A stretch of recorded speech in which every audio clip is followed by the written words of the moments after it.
Gloria a Dios.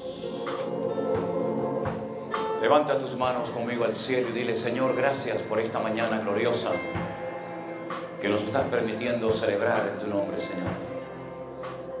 Gracias por el privilegio que nos das de cantarte, de alabarte, de adorarte a ti, Señor, como solo tú mereces, Señor, en esta mañana. Queremos darte toda la gloria, todo el honor y todo el reconocimiento a ti, porque no hay nadie como tú, Señor. Tú eres santo y maravilloso, Jesús. Y nos gozamos de estar en esta mañana en este lugar, un grupo de tus hijos, diciéndote gracias por tu fidelidad. Gracias, Señor, por tu misericordia para con nosotros. Te rogamos, oh Dios, que en esta mañana tú te puedas mover entre nosotros como tú quieras, Señor. Que nada ni nadie te limite, Señor Jesús, sino que tú seas el invitado de honor en esta mañana en este lugar. En el precioso nombre de Jesús. Ese aplauso es para nuestro Dios. Aleluya. Amén. Amén. Digno eres de recibir toda la gloria y toda la honra. Saluda a tu hermano. Dile: hermano, Dios te bendiga. La paz del Señor sea contigo. Abrázalo, salúdalo, dale la bienvenida. Gloria a Dios. Hermanos queridos, sé que en esta mañana hay hermanos que están por primera vez, que no estuvieron en el día de ayer, no estuvieron en el culto de ayer, y me gustaría que le diéramos la bienvenida a todos los que están aquí en esta mañana por primera vez, que no estuvieron en los cultos que realizamos ayer. Dios les bendiga, hermanos. Bienvenidos. Gloria a Dios. Qué bueno.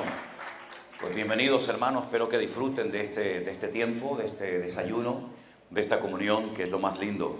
Y ahora vamos a pasar directamente a la palabra. ¿Les parece, hermanos? Gloria a Dios. Gloria al Señor. Siempre me gusta, generalmente, el último día, cuando estoy con alguna iglesia, con algún grupo, hablar un poco de los acontecimientos finales. Es mi pasión. Y además me gusta mucho hablar de los acontecimientos finales, porque nosotros ya estamos en los tiempos finales. Somos los cristianos más cerca que ninguna generación del retorno inminente del Señor Jesús. El primer nacimiento, la primera vez que nació el Señor Jesucristo en su primera venida, muy poca gente se dio cuenta, muy poca gente. Solamente los que estaban allí cerca de Betlehem o Belén, la casa del pan. Pero en su segunda venida, antes de que Él venga, habrá muchas señales que tenemos que conocer cuáles son. Porque según la generación, así serán las señales. El Señor Jesucristo le dijo al pueblo de Israel hace 2000 años: ustedes son una generación perversa y maligna, y la única señal que veréis será la señal del profeta Jonás. Es decir, así como Jonás estuvo en el vientre del pez 3 días y 3 noches, yo también, el Hijo del Hombre, estaré en el vientre de la tierra 3 días y 3 noches. Y esta señal la van a ver ustedes, pero nosotros no vimos esa señal. Porque estamos en otra generación. Estamos en otros tiempos. ¿Cuál fue la señal de la generación de Noé? El diluvio. Pero nosotros ya no vivimos en el tiempo del diluvio. ¿Cuáles son las señales según el tiempo en el que vivimos y según el lugar en el que vivimos? Porque no van a ser las mismas señales para ustedes de Norteamérica que para nosotros en Europa. Cuidado. Y es muy importante saber qué señales voy a ver en mi país, qué señales voy a ver en mi generación y cómo puedo prepararme para poder discernir y comportarme en consonancia con dichas señales. Entonces vamos a empezar con la primera lectura de hoy, que se encuentra en Segunda de Tesalonicenses, el capítulo 2, por favor. Si han traído su Biblia, si no, no pasa nada. Voy a leer a partir del versículo 1 en adelante. Jeremías, ¿me das un poquito de agua? Segunda de Tesalonicenses, el capítulo 2. Ahí está. A partir del verso 1, gracias. ¿Tienen el texto? Vamos a ir poco a poco, porque esto es, como yo digo, como los eslabones de una cadena. Un versículo nos lleva al siguiente y el siguiente al siguiente, y así vamos a recuperar toda la información para poder llegar a conclusiones correctas en esta mañana, ¿ok?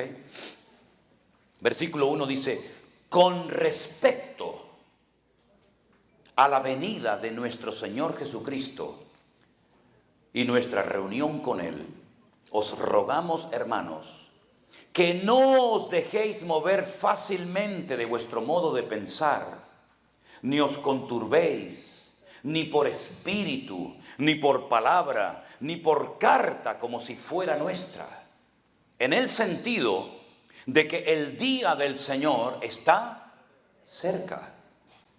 Nadie os engañe en ninguna manera, porque no vendrá sin que antes venga la apostasía y se manifieste el hombre de pecado, el hijo de perdición, el cual se opone y se levanta contra todo lo que se llama Dios o es objeto de culto, tanto que se sienta en el templo de Dios como Dios, haciéndose pasar por Dios. ¿No os acordáis que cuando yo todavía estaba con vosotros os decía esto? Versículo 6. Y ahora vosotros sabéis lo que lo detiene, a fin de que a su debido tiempo se manifieste, porque ya está en acción el misterio de la iniquidad, solo que hay quien al presente lo detiene hasta que Él sea quitado de en medio. Y entonces se manifestará aquel inicuo, a quien el Señor matará con el espíritu de su boca y destruirá con el resplandor de su venida. Inicuo cuyo advenimiento es por obra de Satanás, con gran poder y señales y prodigios mentirosos, con todo engaño de iniquidad para los que se pierden, por cuanto no recibieron el amor de la verdad para ser salvos. Por esto Dios les envía un poder engañoso para que crean a la mentira, a fin de que sean condenados todos los que no creyeron a la verdad, sino que se complacieron en la injusticia. El lugar donde menos tiempo estuvo el apóstol Pablo fue en esta ciudad llamada Tesalónica. Solamente estuvo 3 semanas. 3 semanas y se fue.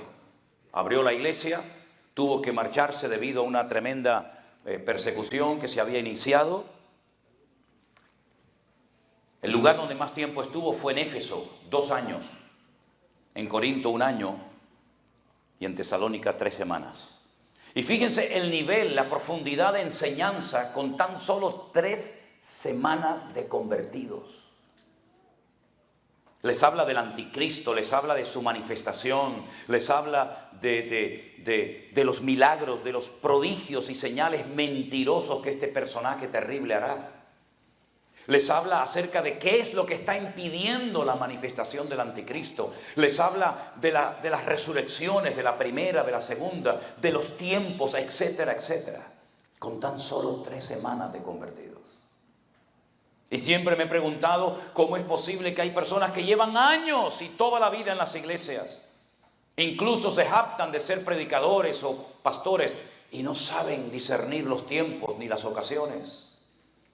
Y dicen, uy, ese libro es muy difícil, hermano, yo no estoy preparado, yo no estoy capacitado para dar esas clases o esas enseñanzas. Cuando yo creo que hoy en día más que nunca se tiene que hablar a las iglesias del libro del Apocalipsis y de las profecías y de lo que está próximo a acontecer en el mundo, que nos va a afectar en gran medida a muchos de nosotros. Ahora, mis queridos hermanos, lo que Pablo hace en este pasaje tan interesante que hemos leído es dar una cronología de los tiempos. La Biblia, sabéis que no está en orden cronológico. El primer libro no debería de haber sido el libro del Génesis en cuanto a antigüedad, sino tal vez el libro de Job. Porque el orden de la Biblia o en la cronología de la Biblia no está en orden. Y por eso uno tiene que saber qué es primero, qué es después, qué es tercero, qué es último, qué es cuarto, qué es quinto. Pero en este caso jugamos con la gran ventaja de tener una información exacta en orden cronológico, tal y como se va a ir desarrollando. Y eso es una ventaja tremenda. Porque así no tenemos que inventarnos nada, sino simplemente ir paso a paso, texto a texto, viendo qué viene primero, qué viene segundo, qué es lo que permite que el texto 3 se cumpla, etcétera, etcétera. Hay dos palabras en griego. Ustedes saben que el Nuevo Testamento se escribió en griego y el Antiguo Testamento en hebreo, salvo algunas partes en arameo del libro de Daniel. En el idioma griego hay dos palabras para hacer referencia a la venida de Jesús, del Mesías. Una es la palabra parousia y otra es la palabra epifanía. Las dos hacen referencia a venidas, pero la primera palabra para la primera venida del Señor es la palabra epifanía. Cuando Jesús nació y vino por primera vez, eso es epifanía. Pero Pablo no está hablando de su primera venida. Pablo está hablando de una segunda venida, de una segunda aparición física, tangible, palpable del mismo Señor Jesucristo. Y entonces emplea otro término. Para no confundirlo con la primera venida, emplea la palabra parousia. Y así te queda bien claro, o te debería de quedar bien claro, que cuando Pablo dice con respecto a la venida del Señor Jesucristo y nuestra reunión con Él, se está refiriendo, repito, no a la primera venida naciendo en Belén de Judea, sino a la segunda venida del Mesías. Si no tuviéramos el Nuevo Testamento, si nunca hubieran llegado a nuestras manos las cartas de Pablo, de Pedro, de Juan, de Santiago, etc., solamente estudiando, solamente leyendo el Antiguo Testamento, sabríamos perfectamente que el Mesías vendría dos veces. Una primera vez como siervo sufriente, como cordero al matadero, y una segunda vez como rey triunfante y glorioso, como el león de la tribu de Judá. Hay más información para la materia de la escatología en el Antiguo Testamento para estudiar la segunda venida de Cristo que en la primera. El Apocalipsis del Antiguo Testamento es el libro de Daniel y Ezequiel. Leyendo y estudiando esos libros, llegas a la conclusión perfectamente de que el Mesías vendría en dos ocasiones. Ya la primera se cumplió, amén, hermanos. Ya eso forma parte de la historia, pero queda la segunda venida. Para la primera venida teníamos, digamos, muchos datos, incluso hasta fechas. ¿Se acuerdan cuando el hermano preguntó el otro día, hermano, esto de la profecía de Daniel capítulo 9? Le dije, bueno, ahí está. Ahí están las preposiciones de hasta. Le dice el Señor en el capítulo 9 al profeta Daniel estando en Babilonia, cautivo. Quiero que sepas y entiendas, que desde la salida de la orden para restaurar Jerusalén hasta el Mesías príncipe, y le da una fecha, 483 años o 69 semanas de años, como les expliqué el otro día. Por lo tanto, ellos sabían perfectamente el tiempo de la aparición de aquel astro en el universo. Y dicho sea de paso, las estrellas hasta el día de hoy tienen nombre hebreo. Y hubo un tiempo en la historia en el que el hombre podía interpretar algunas, no todas, pero algunas profecías de la Biblia, traduciendo el significado de las palabras o de los nombres de las estrellas en hebreo. Por eso aquellos magos, aquellos astrólogos, aquellas personas que observaban las constelaciones, el movimiento de los astros, ellos sabían que ya había nacido el rey de Israel, porque su estrella la vimos en Oriente, y del Oriente vinieron caminando durante meses probablemente para ir a visitar al lugar exacto donde había nacido el Señor Jesucristo, que era el rey de los judíos.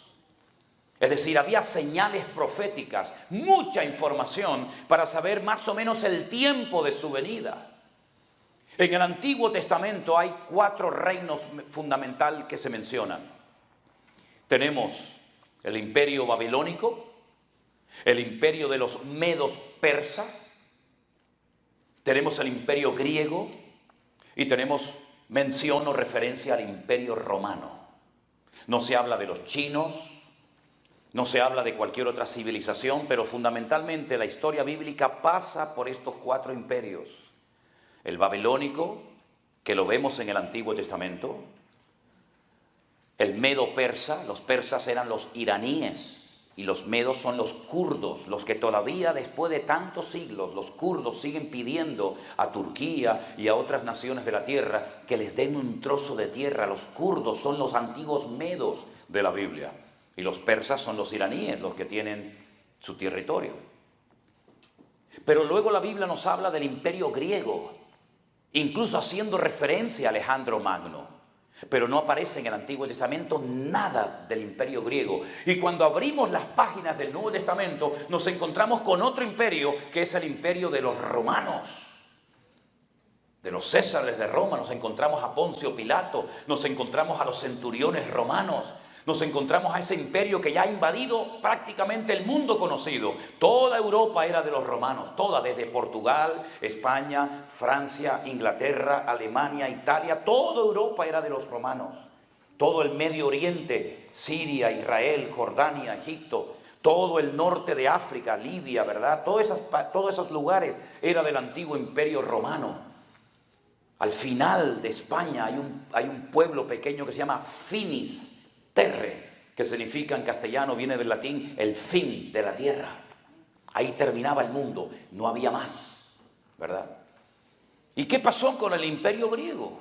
Porque se menciona en el Antiguo Testamento, pero no aparece en las páginas. Bueno, ustedes saben que la Iglesia Católica, en la ciudad de Trento, en Italia, en el siglo XVI, hicieron un concilio y allí decidió el Papa de turno meterle 7 libros más a la Biblia. No es que nuestra Biblia tenga 7 libros menos, no, es al revés. Ellos en el siglo XVI le metieron 7 libros más al Antiguo Testamento que nunca habían pertenecido. Esos libros son Judith, Sabiduría, Tobías, Primera de Macabeos, Segunda de Macabeos.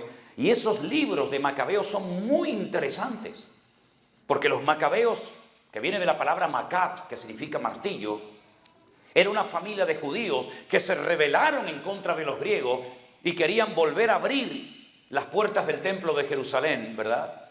Para volver a alabar y adorar a nuestro Dios. Pero ese imperio no aparece en el Antiguo Testamento. Pero es que entre el Antiguo Testamento y el Nuevo Testamento hay 400 años de historia que no se cuentan. Hay un silencio. Y el imperio griego como que pasó. No está registrado en las páginas de la Biblia, sino que ya pasamos automáticamente al 4º imperio, que son los romanos. Cuando Alejandro Magno murió, que era el rey principal, el macedonio principal, él no dejó descendencia, no dejó hijos.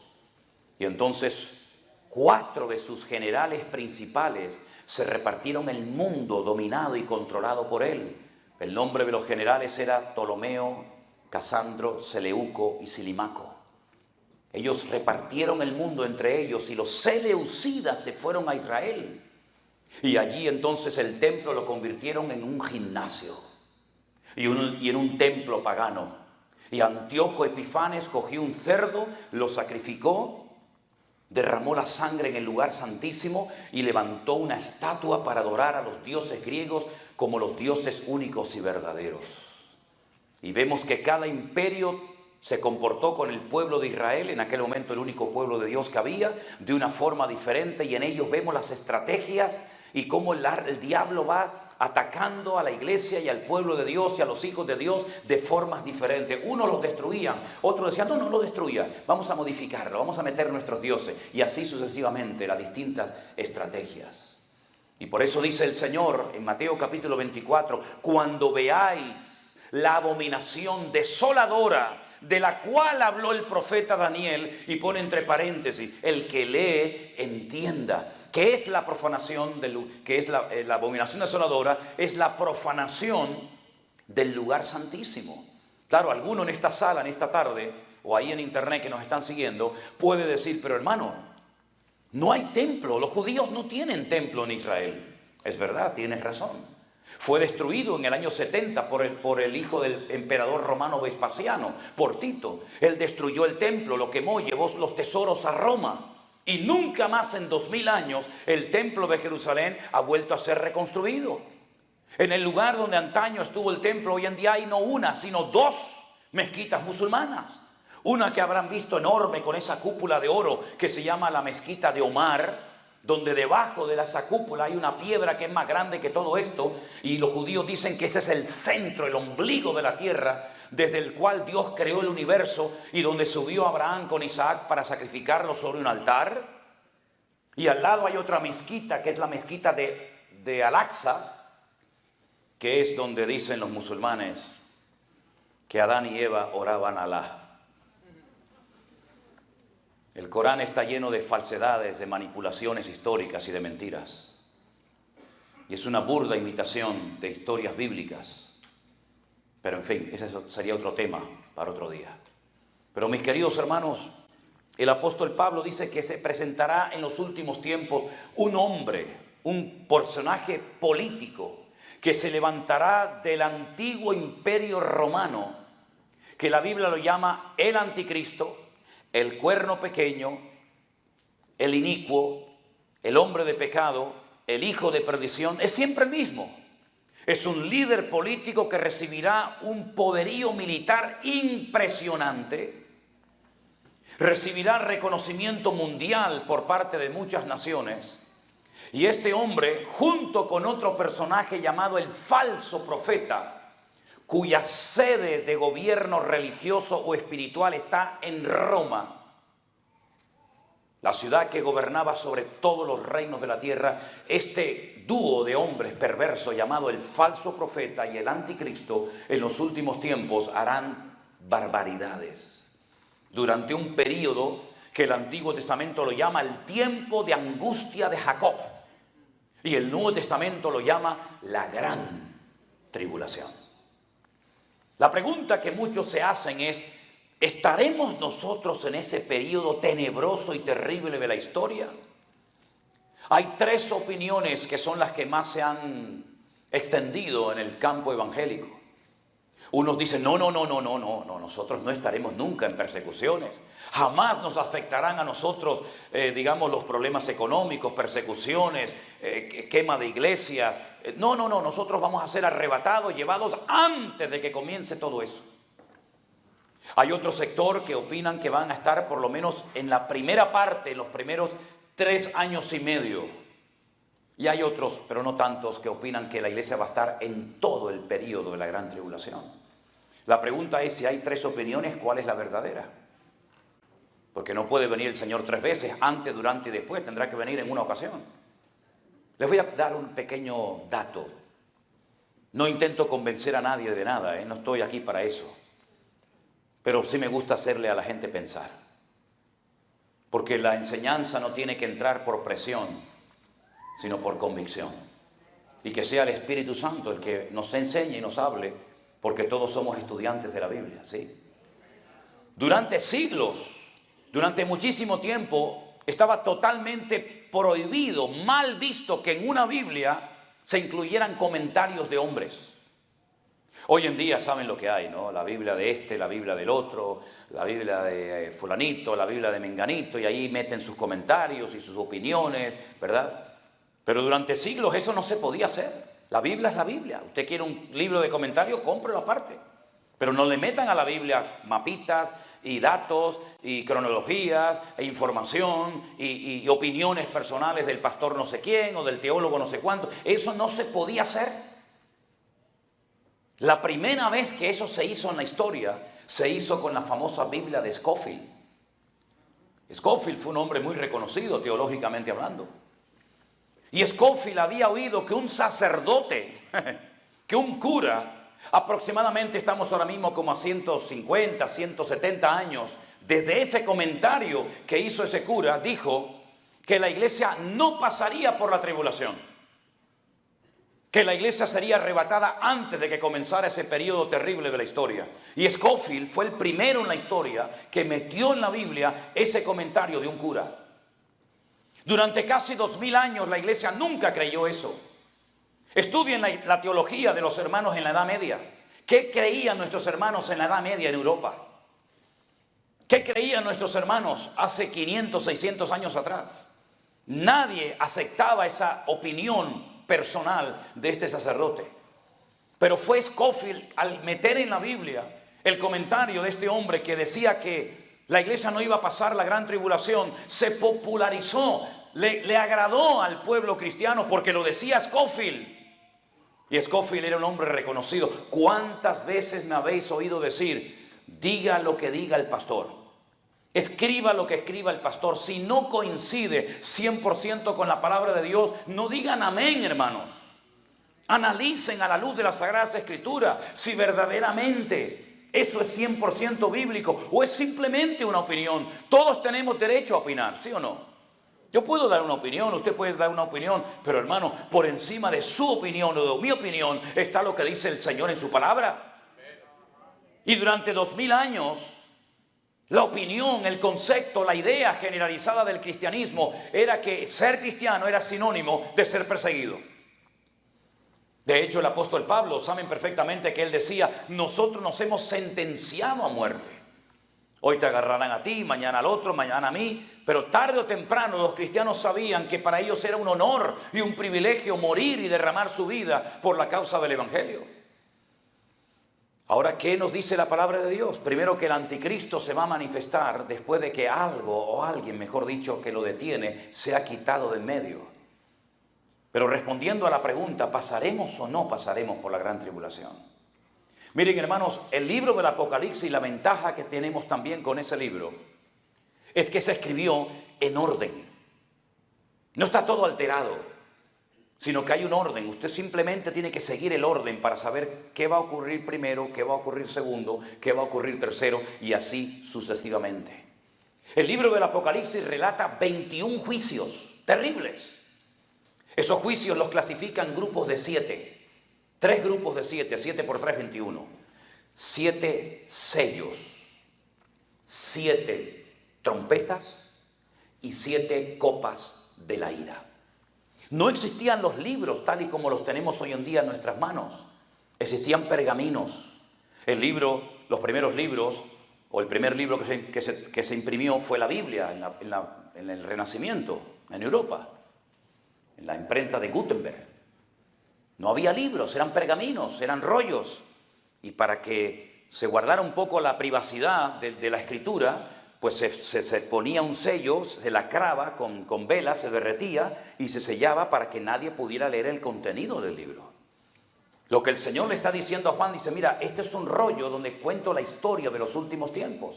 Y entonces dice que está con 7 sellos, 7 precintos, para que nadie lo pueda leer, nadie pueda saber lo que pone ahí. Y un anciano en visión le dice al apóstol Juan en el Apocalipsis, ¿quién es digno de abrir este libro? ¿Quién es capaz aquí en todo este firmamento, en todo este universo, de abrir este libro? Y dice que Juan lloraba y lloraba, dice, porque no había nadie digno. No solamente de abrirlo y leerlo, ni siquiera de mirarlo. Pero por ahí se oye una voz que dice, no llores, Juan, porque el león de la tribu de Judá, el alfa y la omega, la raíz de David, es digno de cogerlo en sus manos, desatar sus sellos y de leernos su contenido. Y entonces cuando usted abre el libro del Apocalipsis, después del mensaje a las 7 iglesias, otra vez el 7, ¿verdad? Se encuentra que cada vez que se desata, cada vez que se rompe el precinto de un sello, acontece algo en la tierra. Y entonces, si usted tiene que encajar esos juicios, que son 21, en 7 años de tribulación, vemos que en el Apocalipsis aparecen los 7 sellos en los primeros 3 años y medio, los 7 toques de trompeta en los primeros 3 años y medio, y las copas de la ira al final, en la segunda parte de los 3 años y medio de la tribulación. Entonces, para responder a la pregunta o a la inquietud, si es que la hubiera entre nosotros, de si la iglesia está o no va a estar en este periodo, Pablo nos da una revelación y un dato impresionante. Que cuántas veces cristianos lo habrán leído, pero no se habrán parado a pensar lo que Pablo está diciendo ahí. Recuerden que Pablo, hablando en tercera persona del singular, él dijo, conozco a un hombre que subió al tercer cielo y estuvo en la presencia de Dios. Y oyó y vio cosas inefables que no le fue permitido declararla a nadie. Pablo tenía tanta información que ni siquiera el Señor le permitió plasmarla en sus epístolas. Pero nos dio un dato extraordinario y él emplea la palabra misterio. Y la palabra misterio, ¿saben lo que es? Secreto. Les voy a contar un secreto. A ustedes, hermanos, miembros de la iglesia de Corinto, y a todos los hermanos a lo largo de la historia, les voy a contar un secreto para que sepan bíblicamente, no por un sueño, por una visión o por una emoción pasajera, sino bíblicamente, sepan ustedes algo que les va a ayudar a estar preparados para ese tiempo final. Vengan conmigo a 1 Corintios, por favor, capítulo 15. 1 Corintios, capítulo 15, el capítulo que habla de la resurrección. En este precioso capítulo extraordinario, el apóstol Pablo nos da una información extraordinaria. Él habla acerca de la resurrección de los creyentes, cómo van a resucitar, qué tipo de cuerpo van a tener, sin ningún tipo de limitación de espacio ni de tiempo. Pero fíjense lo que nos dice 1 Corintios capítulo 15, en el versículo 51. 1 Corintios 15, 51. He aquí, os digo un misterio. Os voy a contar un secreto, dice Pablo. Vamos a leerlo. No todos dormiremos, pero todos seremos transformados. Él habla acerca de morir. Habrá una generación que será arrebatada en vida a la presencia del Señor. Por lo tanto, no todos dormiremos, pero todos seremos transformados. Claro, él está hablando creyendo que él iba a formar parte de esa generación, pero evidentemente no formó parte. Y la pregunta es, ¿cuándo seremos transformados? Dice aquí, en un momento, en un abrir y cerrar de ojos. ¿Cuánto tarda usted en abrir y cerrar sus ojos? Así, milésimas de segundo. En un momento, en un abrir y cerrar de ojos. ¿Cuándo? Léalo. A la final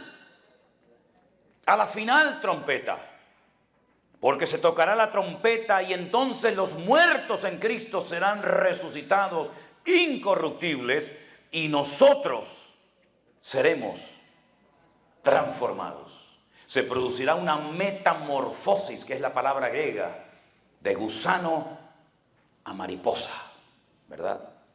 ¿Qué prefiere ser, gusano o una hermosa mariposa? Pues ahora el cuerpo que tienes, por mucho que presumas, es un gusano. Y algunos piensan que son un pavo real. Ni a gallina llegamos. Dice, será transformado, una metamorfosis de algo como lo que vemos a algo hermoso y espectacular, que no conoce limitaciones, que puede vivir una eternidad, que puede trasladarse simplemente pensando quiero estar allí, cuando lo piensas ya estás allí, exactamente igual que las características del primer hombre en el jardín del Edén, que no sudaba, un hombre que era capaz de meterse debajo del agua 5 horas y no se ahogaba, un hombre que era capaz de oír la voz de Dios, un hombre que veía un animal y veía la esencia del animal, lo veía por dentro, era una visión penetrante de la realidad de los seres vivos. Porque, como pequeño dato, nosotros tenemos una visión muy limitada de las cosas, pero Adán podía ver tu corazón, tus pulmones, tus hígados, tus riñones, podía penetrar por todas tus entrañas y ver todo tu ser. Dios creó a los animales y los dejó sin nombre. No les puso nombre, le dijo a Adán, hazlo tú. Ponle tu nombre a los animales. Yo los hago, pero ponle tu nombre a los animales. Por eso yo cada día le pongo a un día un nombre. Hoy será día de victoria. Hoy será día de paz. Hoy será día de sabiduría. Hoy será día de gozo. Porque esa capacidad de nombrar las cosas, Dios se las delegó al hombre. Y por ejemplo pasó por allí un perrito Y lo miró a Adán y dijo, un caniche, un pastor alemán, un bulldog. No, eso no. Ni siquiera dijo perro, sino que lo miró, se quedó observando y dijo, tú serás llamado Caleb. Y juntó la palabra col y la palabra lev y formó un término nuevo que lo llamó Caleb. Col, todo, lev, corazón. Y llamó al perrito todo corazón.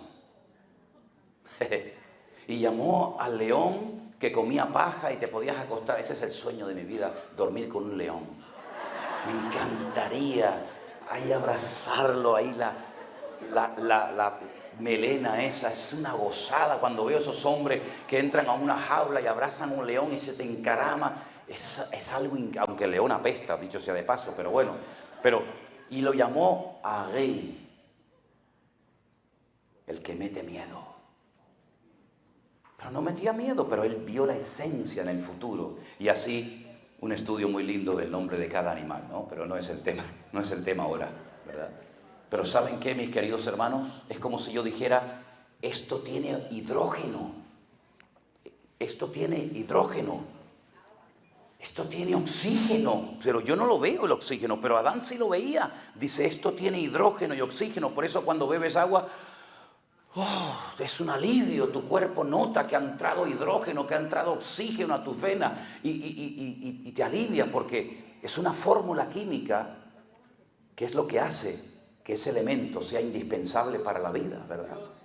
Y entonces lo que hace nuestro Dios es mostrarnos que algún día nuestros cuerpos se van a transformar de tal manera que aunque podamos reconocernos sin necesidad de preguntarnos cómo te llamas, porque Pedro vio a Moisés y Pedro vio a Elías y dijo, mira Moisés, mira Elías, y habían desaparecido del planeta Tierra hacía siglos, pero ellos los reconocieron porque no habrán imitaciones de ningún tipo.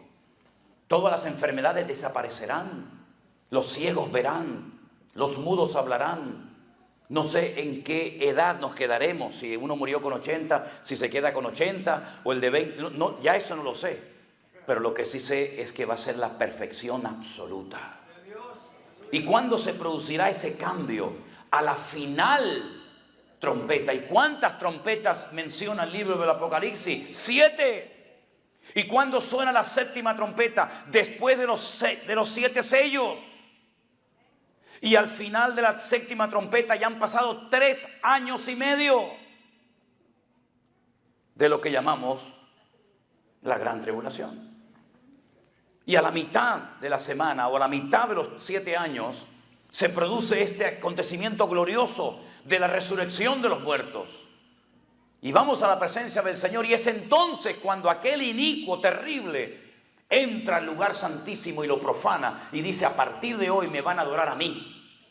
Y a partir de hoy este templo es un templo que se ha levantado para mí. Y el falso profeta y el anticristo engañan a las naciones y dice, y ahora para tener un control mundial de la población, ahí en ese momento, no antes, vamos a meterles un chip, un aparatito dentro de su cuerpo para controlarles a donde quiera que vayan, como los animales.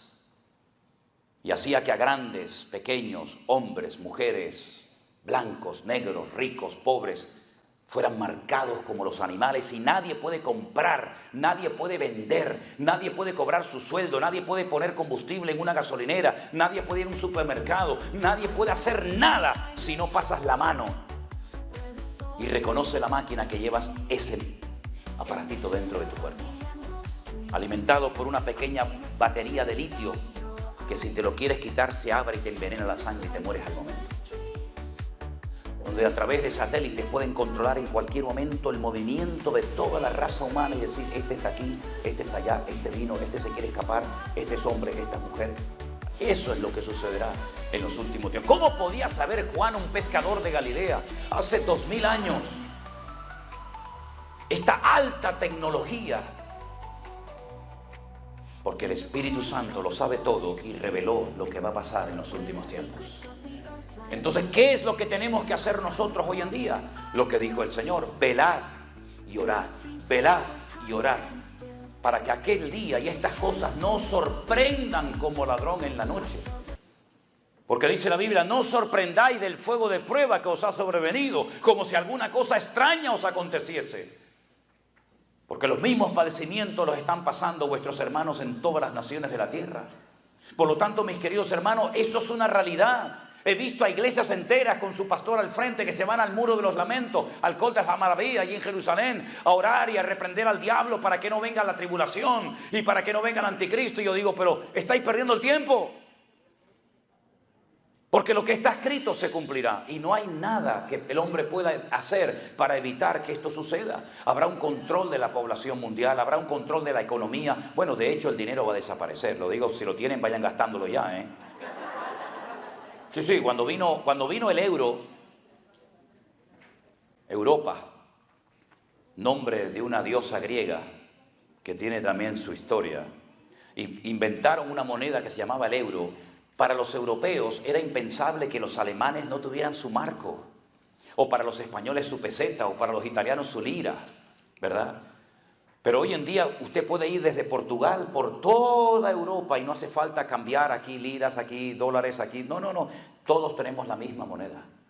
Hay un banco, un solo banco en Europa. Ellos son los únicos que tienen derecho a emitir la moneda en papel y en billete, ¿cómo es? En moneda, ¿verdad?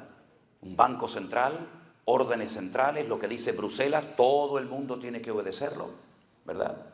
Y llegará un momento, por ejemplo en Suecia, ya el dinero no existe, ya no se usa. Es papel, no vale nada, tiene el valor que tú le des. Llegará un momento en el que habrá un control mundial de la economía. Así se evitará la evasión de impuestos, así se evitará el que usted tenga dinero en un paraíso fiscal, así que los que tengan los millones de dólares en paraíso fiscal ya lo pueden ir sacando, invirtiendo, comprando algo, porque llegará el momento que te van a controlar hasta cuántas veces vas al baño, amigo. Así que el futuro va a ser muy interesante. Y lo único que nosotros podemos hacer es no darle lugar al miedo ni a la incertidumbre, ni mucho menos, sino presentarnos cada día delante del Señor en oración, diciéndole al Señor, guárdame, líbrame y protégeme de este tiempo terrible que viene a la humanidad. ¿Piensan ustedes que lo de marzo del 2020 fue casualidad? Qué ingenuos son algunos, ¿no? Qué ingenuo, fue un ensayo. Vamos a probar a ver qué pasa. Vamos a ver qué pasa cerrando las iglesias, las empresas, estrangulando la economía de las naciones, impidiendo que la gente viaje de un país a otro. Vamos a bombardearles 24 horas al día con datos que nosotros le damos a ellos. Vamos a decirle a dónde pueden ir, a dónde no pueden ir, qué pueden comer, qué no pueden comer. Fue un ensayo, pero nosotros aprobamos porque descubrimos que detrás de todo esto Dios estaba haciendo algo en su iglesia, la estaba preparando y nos sorprendió ver que sin diezmos, sin ofrendas, sin nada, el Señor cuidó a la iglesia. Hizo una limpieza a nivel mundial en las iglesias como nunca antes lo había hecho. Fue la primera vez en la historia de la humanidad que nosotros, todos los cristianos de los 5 continentes bajo la tierra, teníamos que estar en nuestras casas sin poder asistir a nuestros cultos, a nuestras iglesias. Nunca jamás había pasado eso. Fue la primera vez desde que Israel salió de la esclavitud en Egipto que los hijos de Israel volvieron a celebrar Pesaj, la Pascua, dentro de sus casas sin poder salir por las calles. Fueron días extraordinarios que hay que saber leer e interpretar en el mundo espiritual qué fue lo que pasó. Por eso me da mucha tristeza cuando veo a cristianos que dicen, uy, qué bien, gloria a Dios, ya estamos volviendo otra vez a la normalidad. O a la subnormalidad, mejor dicho. Volver a la normalidad, ¿de qué normalidad me hablas? De volver otra vez a trabajar y trabajar y trabajar y trabajar. No tener tiempo para leer la Biblia. No tener tiempo para orar. No tener tiempo para la familia, sino hay que pagar el coche. Y hay que pagar la moto. Y hay que pagar el yate. Y hay que comprar una casa y otra casa. ¿Esa es la normalidad que ustedes llaman? Yo no la quiero. La normalidad es danos el pan nuestro de cada día. La normalidad es buscar primeramente el reino de Dios y su justicia, y todo viene por añadidura. La normalidad es depender de Dios como Noé tuvo que depender del Señor. Y como Israel tuvo que depender del Señor. Y allí había muerte. En aquella casa se moría la gente y en esta casa saltábamos alegre alabando a Dios. Y en aquel lugar había tinieblas y en esta casa había luz. Esa es la normalidad. Llegará el momento cuando tendremos que comenzar a clamar a Dios para ver los milagros que hace siglos que no se ven. Porque por mucha comida que tengas en tu casa guardada, por mucha agua que tengas en tu casa guardada, por muchas cosas que tengas ocultas detrás de la pared o debajo del suelo, por mucho que logres atesorar, nunca será suficiente. Pero el Señor es mi pastor y nada me faltará. Y Él nos cuidará en medio de la tormenta y viviremos para Él dándole honra y gloria. Aleluya. Tenemos que vivir con esta seguridad y decirle a este mundo, a esta gente que nos conoce, nosotros dormimos en paz. El otro día nos pasó algo muy curioso, ¿verdad? Estábamos durmiendo en... ¿dónde era? En Las Vegas. Les voy a contar un misterio. Un secreto. Estábamos durmiendo y de repente oigo tum, tum, tum, tum, tum, tum. Agarro a Elena, ¡fum!, la tumbo fuera de la cama, porque es un sonido que uno tiene aquí metido, ¿no? La tumbo de la cama y digo, tírate al suelo, no te muevas, no enciendas ninguna luz. Y entonces le digo, de un momento a otro tiene que venir la policía. Efectivamente, al rato vinieron 4 coches de policía. Y le dije, si viene la ambulancia, hubo heridos, hubo muertos, seguro. Pero no vino la ambulancia. Abrí así la ventana, despacito, y había habido un tipo que quería robar un coche, y entonces salieron alguien de la casa, y ahí hubo un tiroteo, y era igual que las películas, igual.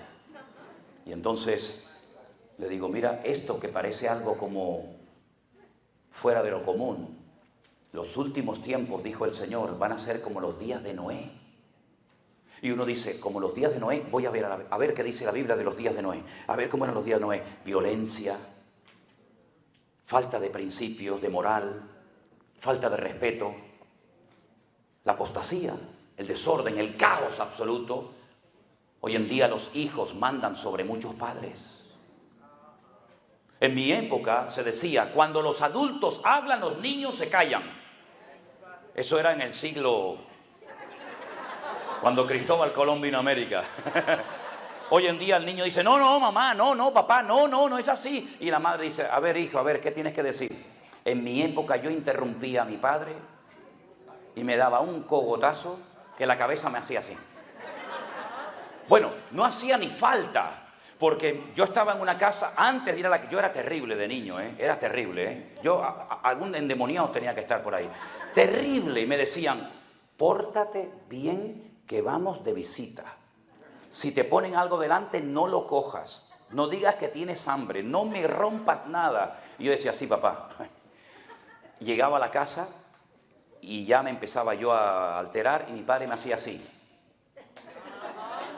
Solamente una mirada te transmitía un mensaje telepático que te decía... todo esto, o te portas bien, o cuando llegues a la casa te voy a dar una que te vas a enterar. Todo eso era así, con una mirada. Hoy en día ni tirándole piedras se entera el niño.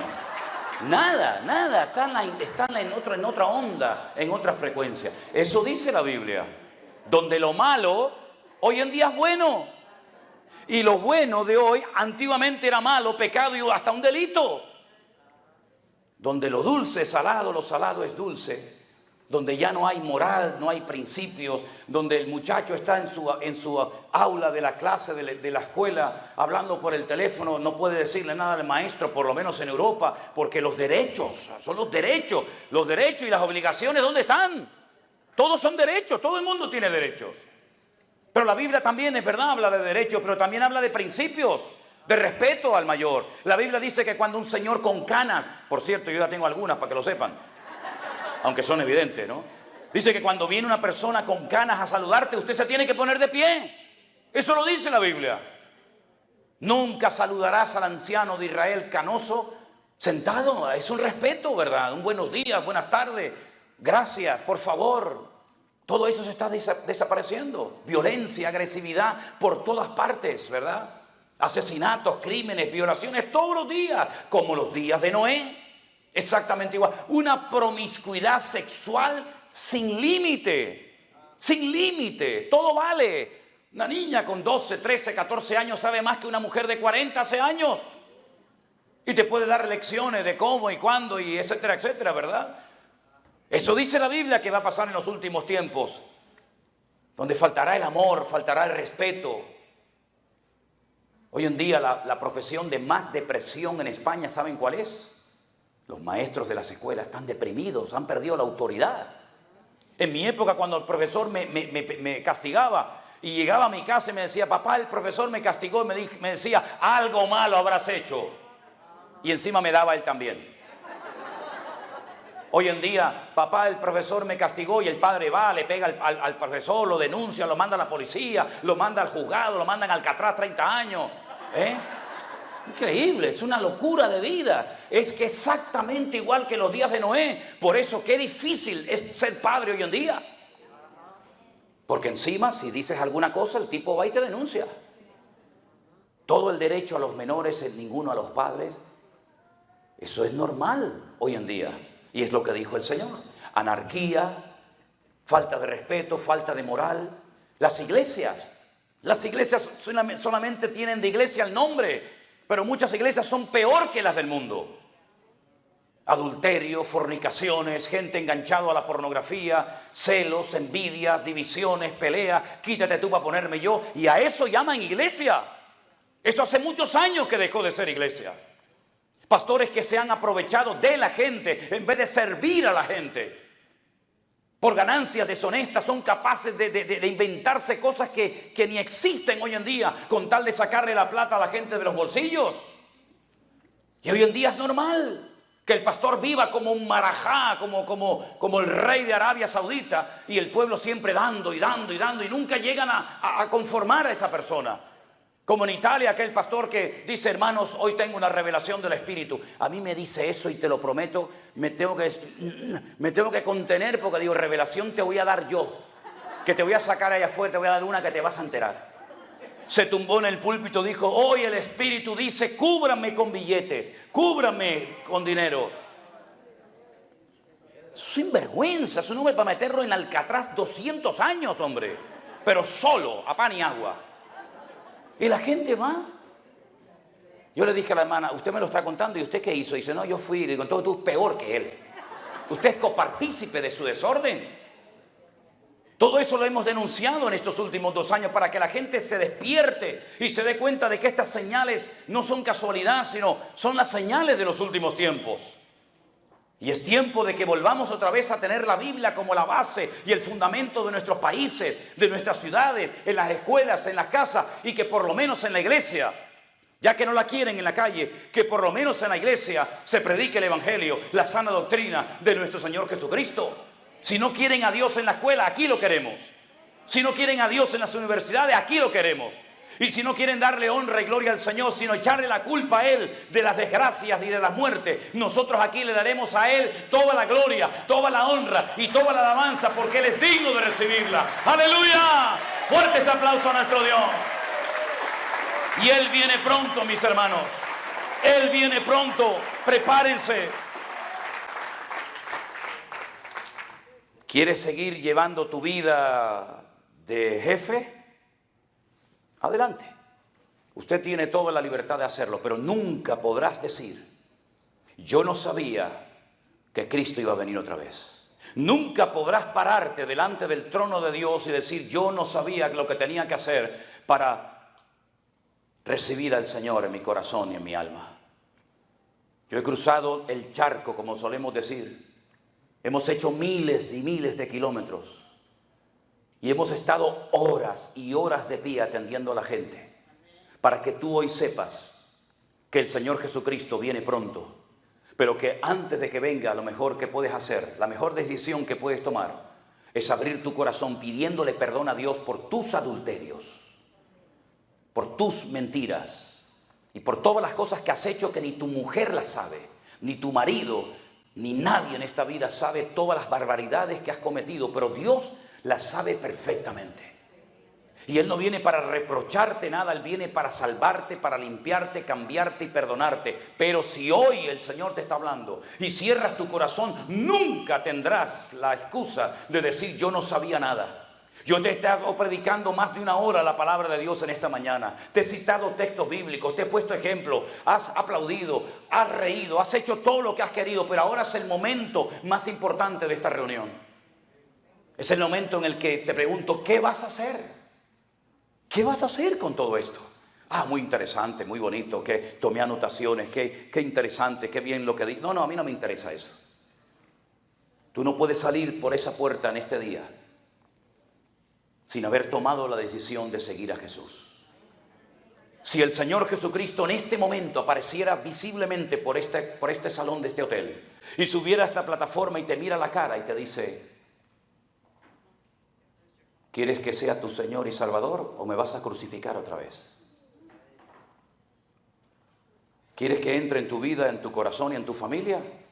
¿O tu arrogancia y tu soberbia es tan inmensa que te impide ver mi amor y mis heridas y mi costado abierto por amor a ti? Cierra tus ojos en este momento, mi querido hermano y amigo. A la inmensa mayoría de ustedes yo no los había visto en mi vida. No sé si nos volveremos a ver otra vez en esta tierra, no lo sé. Pero hoy es el día aceptable, es la oportunidad que Dios te está dando. Valórala para conocerle. Yo me rindo a Él. Para servirle, para adorarle. Señor, yo te pido que en esta tarde, en esta mañana, en este lugar, tu Espíritu Santo toque los corazones de aquellos que aún no te han recibido.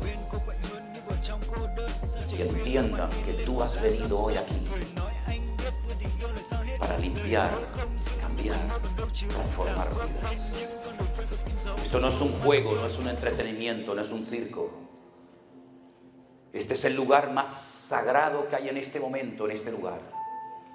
Porque tú estás aquí. Tú estás vivo, tú has resucitado de entre los muertos. Y que tu Espíritu Santo, Dios, en esta mañana toque corazones y haya gente que con un genuino arrepentimiento vengan a tus pies a rendirse delante de ti. Si en esta mañana entre nosotros hay algún hombre, alguna mujer, algún joven, alguien que en este momento, en este lugar, le quieres rendir tu vida a Jesús. No es una invitación a una iglesia. No es una invitación a una nueva religión. Es un llamado a que vengas a Jesús. Aquel que te dio la vida, aquel que murió en la cruz y aquel que resucitó al tercer día y está aquí. Si en esta mañana hay personas que le quieren rendir su vida al Señor Jesús, levanta tu mano, quiero orar por ti en este momento. Ahí donde estás, Dios le bendiga. ¿Alguien más? Dios le bendiga a usted también. Dios le bendiga. Dios le bendiga, veo su mano. ¿Hay alguien más? Dios le bendiga. Permítame, si son tan amables, a los que han levantado su mano, vengan aquí al frente ahora mismo. Vengan rápidamente al altar. Y aquí estaremos orando para pedirle perdón a Dios, al único que puede perdonar nuestros pecados. Vengan adelante, vengan adelante. Gloria a Dios. Gracias, Señor Jesús. Él es el único que nos puede limpiar de toda maldad, de todo pecado. Y quiero dirigirles en una sencilla oración. Repítala conmigo en alta voz, por favor. Diga conmigo, Señor Jesús, en esta mañana, Dios mío, yo te pido perdón por todos los pecados que he cometido a lo largo de mi vida. Límpiame, Señor Jesús. Yo recibo al Señor Jesucristo como mi Señor y mi Salvador personal.